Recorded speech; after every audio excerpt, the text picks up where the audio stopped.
So like stepping out of the mouth for a moment, what are some of the things that you think about now in your experience and what you coach people through into how to prepare for something like this, and then how to really optimize? Like, what's the best living practices? What are the best diets and etc. for dental health and Yeah. hygiene? Yes. This is a huge part of my teaching is called the food design concept and the bone healing protocol. Because I was always fascinated about bodybuilding and training and nutrition.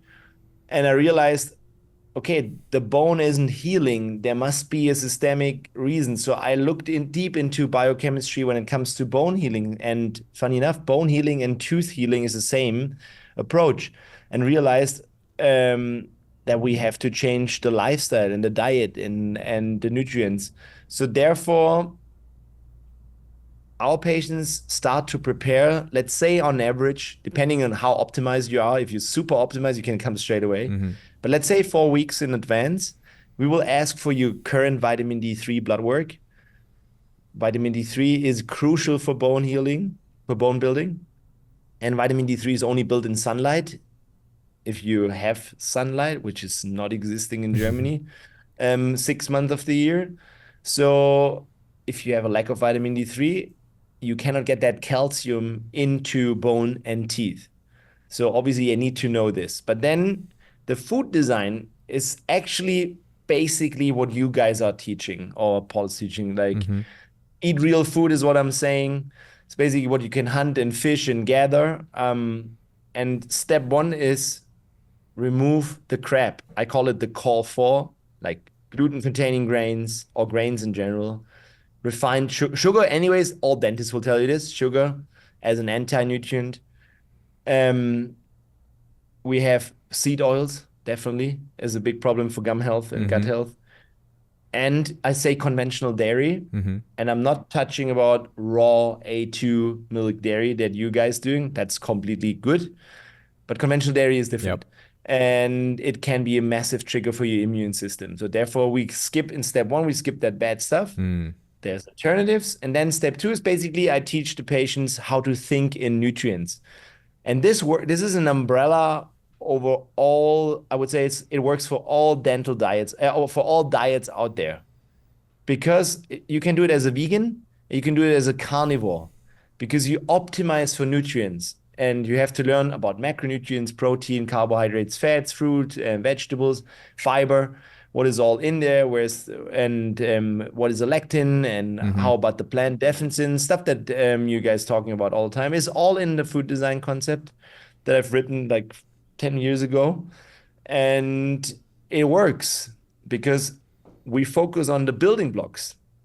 So patients will always get a daily protein goal of 2 grams per kilogram, 1 gram per Mm-hmm. pound, ideal body weight, in order to make sure they have sufficient raw material to build bone and tissue after I do something. Because I Mm-hmm. don't want to do a surgery in a hibernation mode and realize, oh, wow, I can't do the surgery again 3 months later because nothing healed. So that's why it's so mandatory. I would say systemic preparation and aftercare, your lifestyle is the 80%. Mm-hmm. You need to have a dentist that is skilled, a skilled real biodentist, especially to help you repair what has been repaired. But the goal should be that we teach our kids and our moms how to eat proper food, how to breastfeed, because that's the first orthodontic treatment, and how to support the growing phase with the right nutrients so that we don't need a dentist for Mm-hmm. repair. That's because we didn't have that. Like this is only a thing for the last 200 years or so, Right. or let's say 300. Before there was no dental repair needed. And if you look at Hadza and what the Western Price did is like they had no tooth decay Mm-hmm. unless they ate what we eat, which is processed food and man-made foods. So I think man-made foods, processed foods is the main issue for that thing, for chronic health issues. And number one chronic health issue is tooth decay. It's 90% incidence worldwide. So, and it's completely reversible. Mm-hmm. Basically, we got soft. Our teeth should be hard as stone, hard as a granite, but they're now soft, sometimes even mushy. You can scoop it out. Wow. But we are soft. Well, we don't hunt anymore. We can basically order our food and then drink it in a smoothie. We don't chew anymore. Chewing is like brushing if it's the right stuff that you're chewing on. Imagine when we come to oral hygiene, imagine you would do, um, you drink a Coke. A minute later, you have that fur, Mm-hmm. like on your teeth. You know, oh, there's something. That's called a biofilm. The biofilm is like the base for all the bacteria to attach itself to the tooth. They will build their houses, so to speak, and then kind of like with acidic, make it more acidic and drill holes in the tooth. This is just a simplified version. But on the other side, eat an apple or eat a raw carrot Mm-hmm. or eat a steak. No fur. You cannot have a fur unless that steak was breaded or is a beef Wellington. Mm-hmm. Then maybe. But real food, animal based, even plant based, if it's the right stuff, is fine. You could be. I'm not a fan of being a vegan because it's difficult. Mm-hmm. It's not foolproof. I have to really. So if there's usually a mindset thing. If someone wants to be a vegan, it has to be it's moral Yeah. issues. They listen to the Game Changers and to see spirits and all these things. And when the mind is so strong, you cannot, even as a doctor, I don't want to take it away from them. So I have to find ways on how to optimize it Yes. and tell them how to get the right nutrients also from plants. It's possible. It's just a little bit more complicated. Mm-hmm. Animal based would be just easier.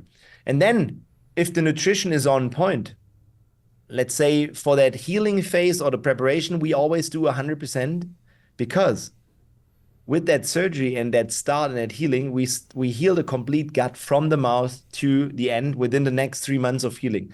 And it's a good leverage to have for patients because they invest a lot to repair.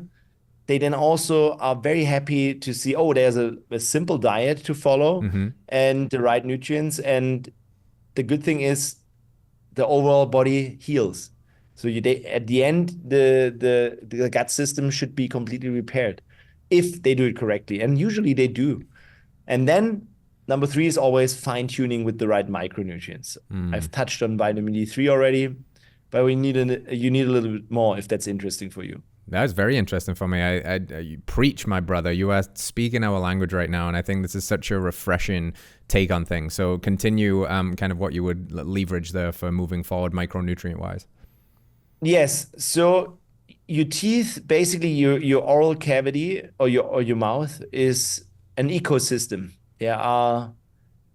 It's the most diversified, second largest microbiome in the complete body. So, and it should be in harmony. Yeah, over time, if you do the wrong food or have a lot of dental repair, it becomes dysbiotic and it doesn't work anymore.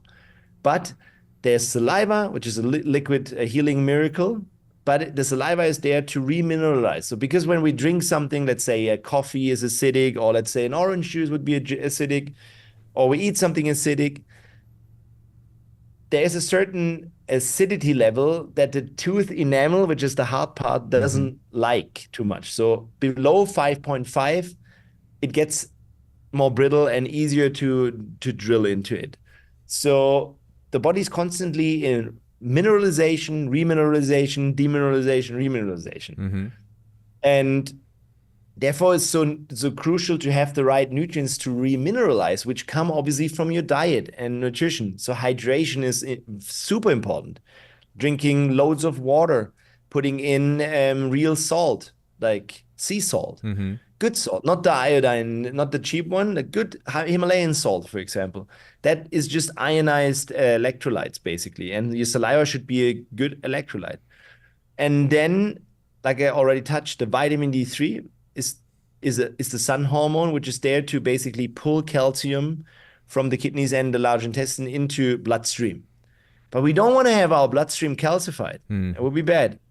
So the vitamin D3 also activates two enzymes. Imagine these enzymes were two trucks, and the bloodstream would be the autobahn or the highway.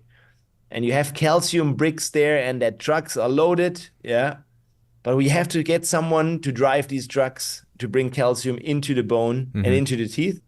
So you could say the driver is the vitamin K2, and the co-driver would be magnesium.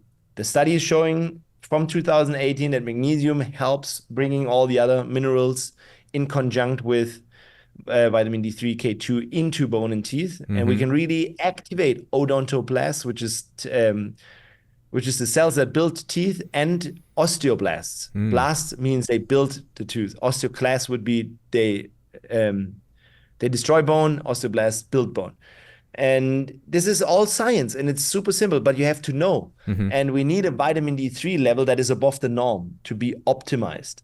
So we don't go for the 30 to 60 nanogram, which is the average, or if it's nanomole, it would be 70 to 150 nanomoles or times 2.5.